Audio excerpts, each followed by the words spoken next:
Baik, Bismillahirrahmanirrahim. Assalamualaikum warahmatullahi wabarakatuh.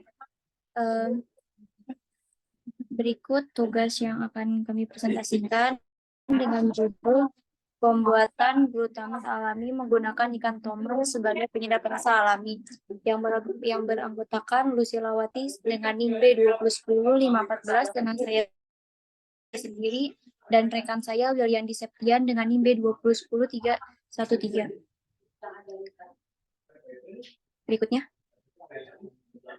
Berikut latar belakang, ikan toman merupakan ikan air tawar yang banyak terdapat di wilayah perairan Kalimantan Barat. Ikan toman memiliki kandungan protein yang tinggi, yaitu 19,69% dan kandungan asam glutamat sekitar 10,24%. Kandungan protein yang tinggi cukup berpotensi diolah menjadi HPI sebagai alternatif untuk meningkatkan konsumsi protein dan sebagai bahan dasar senyawa pelapor alami. Selanjutnya, masyarakat yaitu monosodium glutamat atau MSG dari asam amino atau sering disebut mecin. Penyedap rasa merupakan bahan tambahan zat aditif untuk menambah cita rasa pada makanan. Penggunaan glutamat sintesis dapat diperoleh dari turunan asam amino atau dari proses kimia. Penggunaan glutamat sintesis yang diproses menggunakan proses kimia dapat berfungsi sebagai zat adiktif di mana memiliki efek positif dan negatif bagi kesehatan manusia. Salah satu proses pembuatan glutamat non-kimia atau alami dapat diperoleh dari turunan asam amino dengan menggunakan metode hidrolisis protein atau yang dikenal dengan metode HPI. HPI adalah proses pemecahan suatu molekul menjadi senyawa-senyawa yang lebih sederhana dengan bantuan molekul air. Hidrolisis protein adalah proses pemecahan atau terputusnya ikatan peptida dan protein menjadi molekul yang lebih sederhana. Hidrolisis ikatan peptida akan menyebabkan beberapa perubahan pada protein, yaitu meningkatkan kelarutan karena bertambahnya kandungan NH3 plus dan COOH, dan berkurangnya berat molekul protein atau polipeptida, rusaknya struktur globular protein. Berikut tujuan penelitian. Yang pertama yaitu membuat glutamat alami dari ikan toman sebagai alternatif penyedap rasa non-MSG dengan metode hidrolisis protein ikan atau HPI. Yang kedua, mengurangi penggunaan monosodium glutamat MSG sintesis pada masyarakat sehingga terhindar dari bahaya kesehatan dengan menggantikan MSG alami yang aman jika dikonsumsi. Selanjutnya akan dilanjutkan oleh rekan saya.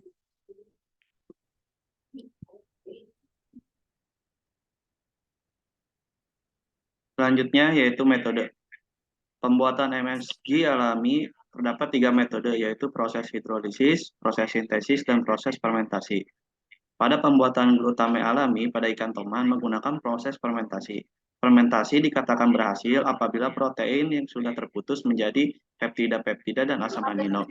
Kelebihan dari metode fermentasi ini ialah biaya yang diminimalkan dan proses yang cukup sederhana. Proses hidrolisis bisa menggunakan 2 cara, yaitu dengan asam lemah dan reaksi enzimatik. Biasanya menggunakan asam lemah dengan penambahan asam cuka yang mengandung asam sitrat. Tetapi penggunaan asam sitrat ini belum berpengaruh terhadap pemutusan ikatan protein, sehingga dilakukan reaksi enzimatik.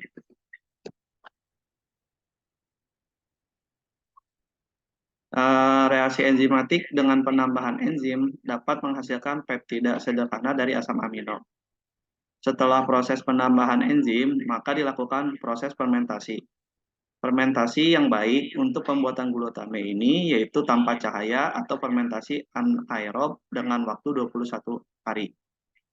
Setelah dilakukan fermentasi, maka hasil hidrosilat protein ikat tersebut dimasak agar menghilangkan bau dengan penambahan rempah-rempah dengan suhu 40-50 derajat Celcius hingga mengental dan disaring yang bertujuan untuk memisahkan residu dan hidrosilat protein.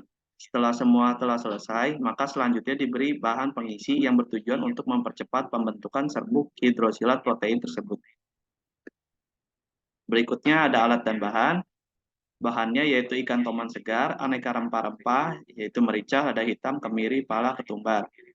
Lalu ada nanas, jeruk nipis, cuka, daun salam, gula, garam, bawang merah, bawang putih, dan bawang bombay. Alatnya yaitu timbangan, blender, wadah untuk fermentasi berupa baskom, lalu ada nampan dan plastik. Nah, berikut ini adalah cara kerja untuk pembuatan penyedap rasa alami dari ikan toman. Yang pertama itu disiapkan ikan tomannya dan nanas, jeruk nipis, dan asam cukanya itu. Lalu ikan toman dibersihkan dan dibuang kepalanya. Lalu setelah itu dicuci hingga bersih. Setelah itu disiapkan nanas dan jeruk nipis, lalu diambil sarinya, lalu dimasukkan ke dalam ikan toman dengan cukanya tersebut. Lalu setelah itu difermentasi selama 21 hari dan 46 hari. Hasil saring dari hasil fermentasi lalu dilakukan pengopenan. Setelah itu kemudian ditumbuk atau di blender dan hidrosilat ikan alami kemudian ditumbuk dan di blender hidrosilat ikan itu untuk menghasilkan glutamat alami atau penyedap rasa alaminya.